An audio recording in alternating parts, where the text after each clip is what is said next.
Annyeong! Assalamualaikum warahmatullahi wabarakatuh. Halo teman-teman, perkenalkan saya Nindya Srinawangsi dengan nomor pokok mahasiswa 222151135.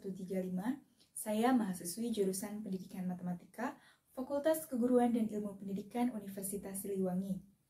Saya membuat video ini untuk memenuhi salah satu tugas mata kuliah Filsafat dan Sejarah Matematika yang diampu oleh Bapak Dedi Nurjamil, Doktorandes Magister Pendidikan. Baik, di sini saya akan mempresentasikan kembali mengenai artikel yang saya buat bersama rekan-rekan saya mengenai Filsafat Pendidikan Progresivisme. Baik, langsung saja kita masuk ke pengertian Filsafat Pendidikan Progresivisme. Progresivisme menurut bahasa dapat diartikan sebagai aliran yang menginginkan kemajuan-kemajuan secara cepat. Aliran atau teori pendidikan progresivisme adalah teori pendidikan yang memfokuskan pentingnya pendidikan sebagai sarana kemajuan atau liberasi peserta didik. Progresivisme berfokus pada mendidik siswa dengan cara yang membuat mereka menjadi orang dewasa yang produktif, fungsi cekatan dalam dunia yang semakin berubah. Baik, langsung saja kita masuk ke sejarah dari filsafat pendidikan progresivisme sendiri. Secara historis, filsafat pendidikan progresivisme telah muncul pada awal abad ke-19, namun perkembangannya secara pesat baru terlihat pada awal abad ke-20, terutama di negara Amerika Serikat. Bahkan, pemikiran yang dikembangkan, aliran ini pun sesungguhnya memiliki benang merah yang secara tegas dapat dilihat sejak zaman Yunani kuno. Dalam kesejarahannya, filsafat progresivisme bermuara pada aliran filsafat pragmatisme yang diperkenalkan oleh William James dan John Dewey yang menitikberatkan pada segi manfaat bagi hidup praktis. Oleh karena itu, apabila orang menyebut pragmatisme, maka berarti sama dengan progresivisme. Oleh karena itu, filsafat progresivisme ini dianggap sebagai the liberal road of the culture, kebebasan mutlak menuju ke arah kebudayaan. Maksudnya, nilai-nilai yang dianut bersifat fleksibel terhadap perubahan, toleran, dan terbuka atau open-minded, dan menuntut pribadi-pribadi penganutnya untuk selalu bersikap menjelajah, meneliti, guna mengembangkan pengalaman. Kita masuk ke tokoh dari filsafat pendidikan progresivisme. Yang pertama ada William James. William James berkeyakinan bahwa otak atau pikiran, seperti juga aspek dari eksistensi organik, Barnes mempunyai fungsi biologik dan nilai kelanjutan hidup. Dan dia menegaskan agar fungsi otak atau pikiran itu dipelajari sebagai bagian dari mata pelajaran pokok dari ilmu pengetahuan alam. Jadi, James menolong untuk membebaskan ilmu jiwa dari prakonsepsi teologis dan menempatkannya di atas dasar ilmu perilaku. Yang kedua, John Dewey. Teori Dewey tentang sekolah adalah progresivism, yang lebih menekankan pada anak didik dan minatnya daripada mata pelajarannya sendiri. Maka muncullah Child-Centered Curriculum dan Child-Centered School. Yang ketiga ada Hans Vaihinger. Menurutnya, itu hanya mempunyai arti praktis. Persesuaian dengan objeknya tidak mungkin dibuktikan. Satu-satunya ukuran bagi berpikir ialah gunanya, atau dalam bahasa Yunani pragma, untuk mempengaruhi kejadian-kejadian di dunia. Segala pengertian itu sebenarnya buatan semata-mata, jika pengertian itu berguna. Untuk menguasai dunia, bolehlah dianggap benar, asal orang tahu saja bahwa kebenaran ini tidak lain kecuali kekeliruan yang berguna saja. Ciri dari filsafat pendidikan progresivisme, yang pertama ada pendidikan dianggap mampu merubah dalam arti membina kebudayaan baru yang dapat menyelamatkan manusia bagi masa depan. Yang kedua, percaya bahwa manusia sebagai subjek yang memiliki kemampuan untuk menghadapi dunia dengan skill dan kekuatan mandiri. Yang ketiga, progres yang menjadi inti perhatiannya. Maka, ilmu pengetahuan yang dapat menumbuhkan kemajuan dipandang merupakan bagian-bagian utama dari kebudayaan yaitu ilmu hayat, antropologi, psikologi, dan ilmu alam. Yang keempat, progresivisme adalah salah satu filsafat transisi antara dua konfigurasi kebudayaan yang besar. Progresivisme adalah rasionalisasi mayor daripada suatu kebudayaan, yakni yang pertama, perubahan yang cepat dari pola-pola kebudayaan barat yang diwarisi dan dicapai dari masa ke masa. Yang kedua, perubahan yang cepat menuju pola-pola kebudayaan baru yang sedang dalam proses pembinaan untuk masa depan. Yang kelima, yaitu progresivisme sebagai ajaran filsafat merupakan watak yang dapat digolongkan kedua watak, yaitu yang pertama, negatif and diagnostik, yakni bersikap anti terhadap otoritarianisme dan absolutisme dalam segala bentuk seperti agama, moral, sosial, politik, dan ilmu pengetahuan.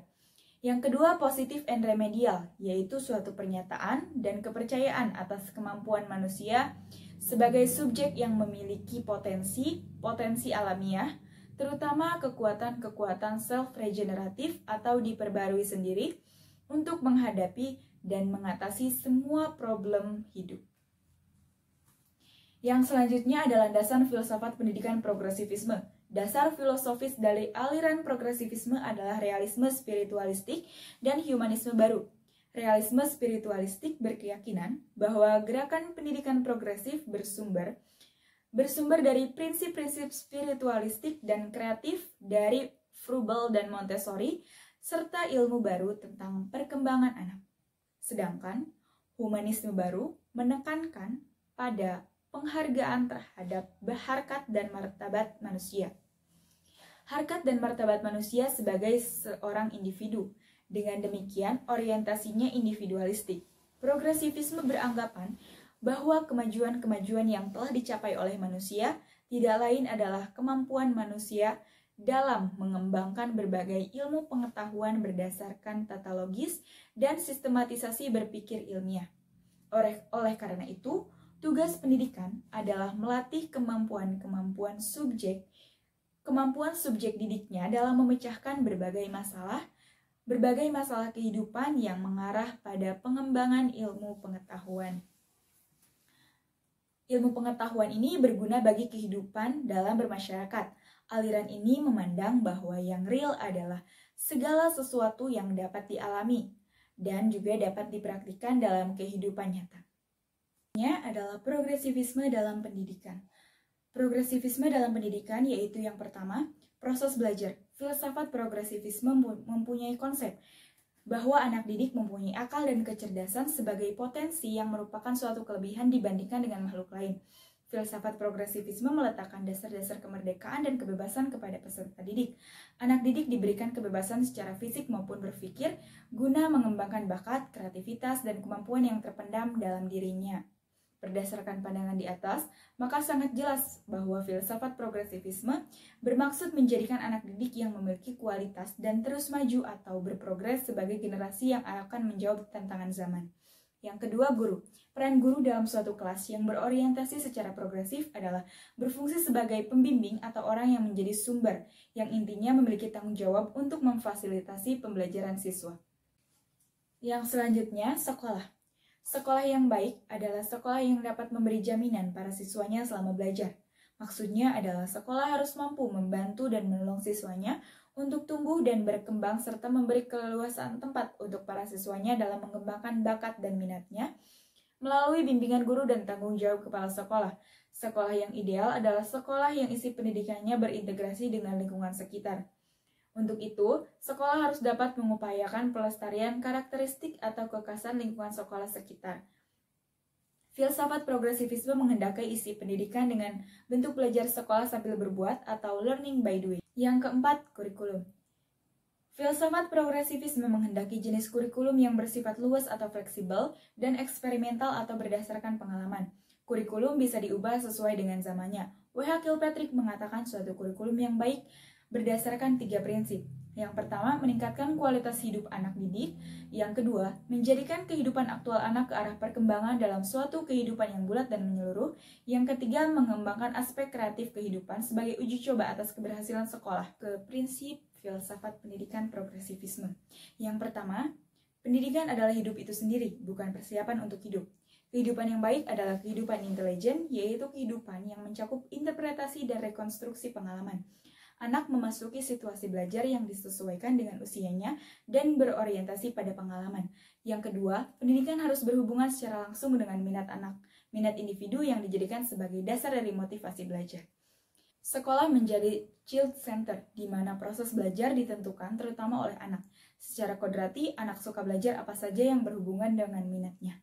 Begitu pula pada dasarnya, anak akan menolak apa yang dipaksakan kepadanya. Anak akan belajar dan mau belajar karena merasa perlu, tidak karena terpaksa oleh orang lain. Yang ketiga, belajar melalui pemecahan masalah akan menjadi presenden terhadap pemberian subject matter. Jadi, belajar harus dapat memecahkan masalah yang penting dan bermanfaat bagi kehidupan anak. Selanjutnya, kita masuk ke kelebihan dan kelemahan dari aliran progresivisme. Kelebihan aliran progresivisme yaitu yang pertama, siswa diberi kebebasan untuk mengembangkan potensi minat, bakat sehingga diharapkan menjadi individu yang kreatif, mandiri, inovatif, menyukai tantangan, dan bereksplorasi. Kedua, siswa diberi kebebasan untuk mengemukakan pendapatnya, memecahkan masalah, melakukan penyelidikan berbasis metode ilmiah.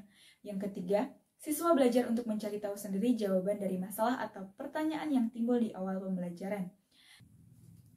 Yang keempat, metode pendidikan yang diutamakan progresivisme adalah metode pemecahan masalah atau problem solving method, serta metode penyelidikan dan penemuan atau inquiry and discovery method. Yang kelima, lulusan dengan pendidikan progresif memiliki keahlian dan kecakapan yang langsung dapat diterapkan di masyarakat luas karena dalam proses pembelajaran lebih banyak learning by doing. Yang keenam, guru menjadi pribadi yang demokratis, humanis karena menjadi fasilitator motivator pendamping bagi anak-anak. Yang ketujuh, kurikulum dikembangkan berbasis kebutuhan anak atau fleksibel. 8. Menghendaki mata pelajaran terintegrasi dalam unit, sehingga anak dapat berkembang secara fisik maupun psikis dan menjangkau aspek kognitif, afektif maupun psikomotor, yang terakhir menghargai pembedaan. Kelemahan dari progresivisme sendiri yaitu karena student-centered learning mengutamakan atau dominan pada pendidikan individu meskipun juga mengembangkan kolaboratif and cooperative learning. Jadi berdasarkan materi-materi yang tadi saya sampaikan, di sini saya akan menyimpulkan dari pengertian, sejarah, dan lainnya, yaitu aliran atau teori pendidikan progresivisme adalah teori pendidikan yang memfokuskan pentingnya pendidikan sebagai sarana kemajuan atau liberasi peserta didik. Progresivisme berfokus pada mendidik siswa dengan cara membuat mereka menjadi orang dewasa produktif dan mampu menghadapi zaman yang berubah-ubah. Tokoh progresivisme ada William James, John Dewey, dan Hans Vaihinger. Progresivisme sebagai aliran filsafat mempunyai watak yang dapat digolongkan menjadi dua, yaitu yang pertama negatif and diagnostik, yang kedua positif and remedial. Adapun sumbangan progresivisme dalam dunia pendidikan diantaranya proses belajar, guru, sekolah, kurikulum, serta prinsip pendidikan. Baik, mungkin cukup sekian yang dapat saya sampaikan mengenai filsafat pendidikan progresivisme. Semoga dengan penyampaian materi yang saya paparkan tadi, rekan-rekan bisa mudah untuk mengerti, bisa paham apa itu filsafat pendidikan progresivisme sendiri. Dalam penyampaian tadi, mungkin masih banyak kekurangan dari diri saya. Saya mohon maaf karena kesempurnaan hanya milik Allah. Presentasi saya tutup. Sekian, wassalamualaikum warahmatullahi wabarakatuh. Terima kasih perhatiannya teman-teman, semoga membantu. Dah.